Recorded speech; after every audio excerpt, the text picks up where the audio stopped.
नमस्कार विद्यार्थियों, मैं अंजू शर्मा, सहायक आचार्य, राजकीय महाविद्यालय बूंदी। सबसे पहले तो मैं आप सबको हिंदी दिवस की हार्दिक शुभकामनाएं देती हूं और ये आशा करती हूं कि आप और हम सब मिलकर के हिंदी का उज्जवल भविष्य बनाएंगे। हिंदी को एक ऐसे मुकाम पर लेकर जाएंगे जहां वो वह सम्मान प्राप्त कर सके जो उसे मिलना चाहिए। रस सिद्धांत के बारे में हम पढ़ रहे थे, रस के प्रकारों का हम अध्ययन कर रहे थे और उसी क्रम में हमारे दो रस शेष बचे हुए हैं, वात्सल्य रस और भक्ति रस। आज इन दो के बारे में पढ़कर, इनका अध्ययन करके, विवेचन करके, इनको समझ के हम अगले सिद्धांत पर बढ़ेंगे। अब आता है वात्सल्य रस। भक्ति काल में सूर आदि कवियों ने अपने काव्य में वत्सल भाव को इतना भावानुभूत होकर के लिखा, इतना प्रगाढ़ रूप ले लिया वत्सल भाव ने कि वात्सल्य रस का सृजन हो गया और वात्सल्य रस की गिनती भी रसों के अंदर होने लगी। एक साधारण सी बात में अगर हम समझें तो देखिए, छोटे छोटे बच्चों की सुंदरता, उनकी तोतली बोली, उनकी चेष्टाओं, उनके कार्यकलाप आदि को देख करके हमारा मन उनकी ओर आकर्षित हो जाता है और हृदय में बच्चों के प्रति प्रेम, स्नेह जन्म लेता है और तभी वात्सल्य रस की निष्पत्ति हो जाती है। माता पिता का अपने बच्चे के प्रति जो प्रेम होता है वो वात्सल्य रस की श्रेणी में आता है।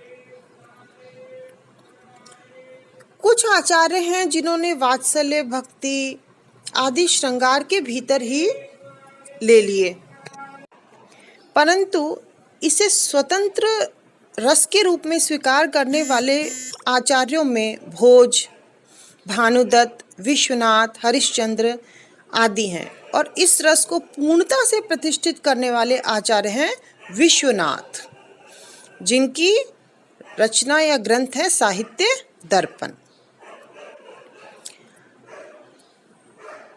इसमें स्थायी भाव जो है वो वत्सल है, पुत्र आदि आलंबन होते हैं, उनकी चेष्टाएं तथा विद्या, दया आदि उद्दीपन होते हैं।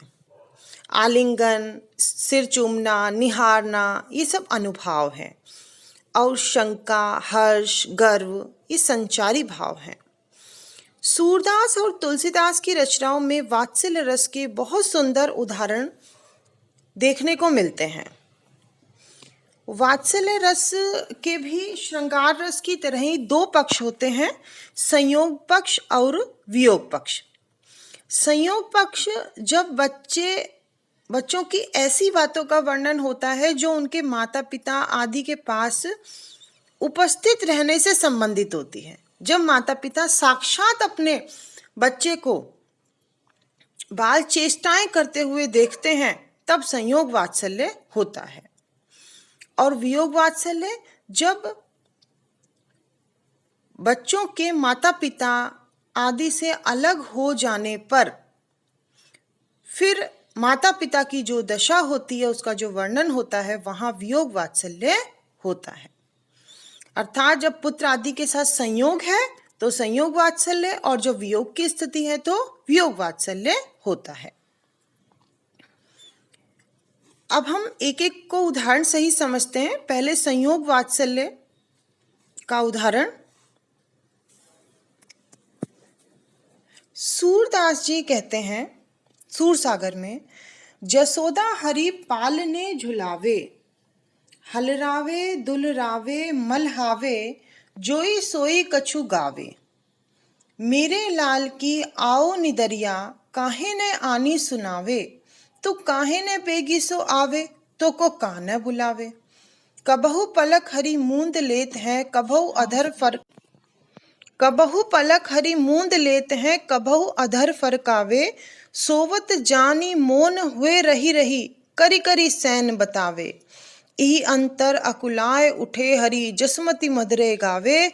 जो सुख सूर अमर मुनि दुर्लभ, सो नंद भावनी पावे। इस पद में कृष्ण आलंबन है और यशोदा आश्रय है। कृष्ण का पलके मूंदना, अकुला उठना ये उद्दीपन है। यशोदा का हलराना, मलहाना, गाना, संकेतों से बात करना ये सब अनुभाव हैं। शंका, हर्ष आदि संचारी भाव हैं।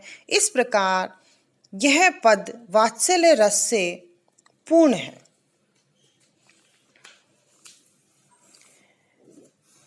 संयोग वात्सल्य का हम एक उदाहरण और देखते हैं। नेकु बिलो की धौ रघुबरनी, बाल भूषण बसन तन सुंदर रुचिर रज भरनी। परस्पर खेलनी अजिर, उठी चलनी गिरी परनी। झुकनी झांकनी छासो किलकनी, नटनी हट लरनी। तोतरी बोलनी बिलोकनी, मोहनी मन हरनी। सखी वचन सुनी कौशल्या लखी, सुधर पास ढरनी। भरती प्रमोदित अंक सैंतैती, पैंत जनो दुहु करनी। उपर्युक्त पद में कौशल्या आश्रय है। उनका प्रेम जो है यह हम कहेंगे वत्सल, ये स्थायी भाव है। राम, लक्ष्मण, भरत, शत्रुघ्न ये चारों भाई आलंबन विभाव हैं। इन चारों के वस्त्राभूषण, धूल से धूसरित सुंदर शरीर, इनका आपस में खेलना, उठकर चलना, बार बार गिरना, फिर झुककर झांकना, अपनी परछाई को देखकर उससे किलकारी मारना, यानी उससे डर जाना कि कहीं तो दूसरा बालक है, झाड़ना, तोतले वचन बोलना, ये सब उद्दीपन विभाव हैं। कौशल्या द्वारा बालकों को गोद से उठा लेना अनुभाव है। प्रमुदित, हर्ष संचारी भाव हैं। इस प्रकार विभाव, अनुभाव और संचारी भाव के संयोग से यहाँ वात्सल्य रस की उत्पत्ति हो रही है। यहाँ हम कहें कि इस प्रकार विभाव, अनुभाव, संचारी भाव के संयोग से वत्सल नामक स्थायी भाव परिपुष्ट हो रहा है, अतः यहाँ वात्सल्य रस की निष्पत्ति हो रही है। अब हम वियोग वात्सल्य रस का उदाहरण देखते हैं। प्रिय पति प्राण प्यारा कहाँ है, दुख जल निधि डूबी का सहारा कहाँ है। पल पल जिसके मैं पंथ को देखती हूँ, निशिदिन जिसके ही ध्यान में मैं हूँ बिताती। मुखरित करता जो सदम को था शुकों सा, कलरव करता था जो खगों सा वनों में। सुध्वनि पिकलो जो वाटिका था बनाता, वह बहुविध कंठों का विधाता कहाँ है। उपयुक्त उद्धरण में माता यशोदा आश्रय है और वत्सल स्थायी भाव है। आलंबन विभाव श्री कृष्ण है। श्री कृष्ण के मधुर शब्दों से रहित जो सुनसान मकान है, जंगल है, गायें हैं, ये सब उद्दीपन विभाव हैं। और यशोदा का कृष्ण के आगमन मार्ग को देखना, हाँ शोभा के सदन इत्यादि शब्दों द्वारा अपनी व्यथा प्रकट करना, ये अनुभाव हैं। और श्री कृष्ण का स्मरण आने पर स्मृति, शंका ये संचारी भाव हैं। इस प्रकार विभाव, अनुभाव और संचारी भाव के संयोग से यहाँ वियोग वत्सल नामक स्थायी भाव परिपुष्ट हो रहा है, इसीलिए यहाँ वियोग वात्सल्य रस की निष्पत्ति हुई है। अब आता है भक्ति रस। भक्ति रस का स्थायी भाव ईश्वर विषयक रति या प्रेम है, या हम कह सकते हैं कि भक्ति ही है। इस रस के जो आश्रय हैं वो भक्तजन होते हैं और उनके आराध्य वो आलंबन विभाव हैं। विशेष रूप से सगुण ब्रह्म का सौंदर्य, उसके कार्य, अवतार लेना, दीनों की रक्षा करना, ये सब उद्दीपन विभाव हैं। आनंद से नैनों का विकसित हो जाना, आनंद जन्य व्यामोह जो प्रेम है वो इसके अनुभव हैं। गर्व, हर्ष, औत्सुक्य, मति, निर्वेद, ये सब संचारी भाव हैं। भक्ति को रस रूप में प्रतिष्ठित करने वाले मधुसूदन सरस्वती रूप गोस्वामी हैं। इनके अनुसार भक्ति परम रस रूपा है।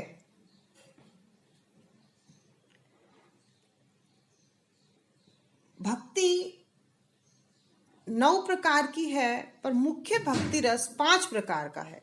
शांत, प्रीति, प्रेम, वत्सल, मधुर और गौण। इनमें से प्रीति और प्रेम क्रमशः दास्य और सख्य भाव ही हैं। अब हम उदाहरण के द्वारा इसे समझते हैं। बसो मेरे नैनन में नंदलाल, मोहिनी मूर्ति सांवली सूरत, नैना बने विशाल। मोर मुकुट मकराकृति कुंडल, अरुण तिलक दिए भाल। अधर सुधारस मुरली राजती, उर वैजंती माल। शुद्र घंटिका कटितट शोभित, नुपुर सबद रसाल। मीरा के प्रभु संतन सुखदाई, भक्त बछल गोपाल। इसमें भगवान श्री कृष्ण आलंबन है। उनकी रूप माधुरी उद्दीपन विभाव है। मीरा का उन्हें संतन सुखदाई, भक्त वत्सल कहना अनुभाव है, तथा हर्ष, दैन्य आदि संचारी भाव है। अगला उदाहरण हम देखते हैं। तुलसीदास जी का उदाहरण है ये। तू दयाल दीन हो, तू दानी हो भिखारी, हो प्रसिद्ध पात की तू पाप पुंजहारी। नाथ तू अनाथ को अनाथ कौन मोसो, मो समान आरत नहीं आरती हर तोसो। ब्रह्म तू हो जीव हो, तू ठाकुर हो चेरो। तात मातु गुरु सखा, तू सब विधिहित मेरो। मोहि तो ही नाते अनेक, मानिए जो भावे। जो तुलसी कृपाल चरण शरण पावे। यहाँ पर ईश्वर के प्रति अनुराग, प्रेम, भक्ति स्थायी भाव है। राम या ईश्वर आलंबन है। उनकी दानशीलता, दयालुता, करुणा आदि उद्दीपन है। कथन, विनय आदि अनुभाव है। दैन्य, हर्ष, गर्व आदि संचारी भाव हैं। इस प्रकार यह भक्ति रस का परिपाक चित्रण है। इस प्रकार से आज हमने रस के 11 प्रकारों का जो विवेचन है वो पूर्ण कर लिया है। उनके बारे में हम समझ गए हैं और इस प्रकार रस सिद्धांत यहाँ पर खत्म होता है। जो हमारे पाठ्यक्रम में बिंदु दिए गए हैं वो सब हमने कर लिए हैं। अब हम भारतीय काव्य शास्त्र में ही अपने अगले सिद्धांत पर आएंगे। तब तक के लिए धन्यवाद।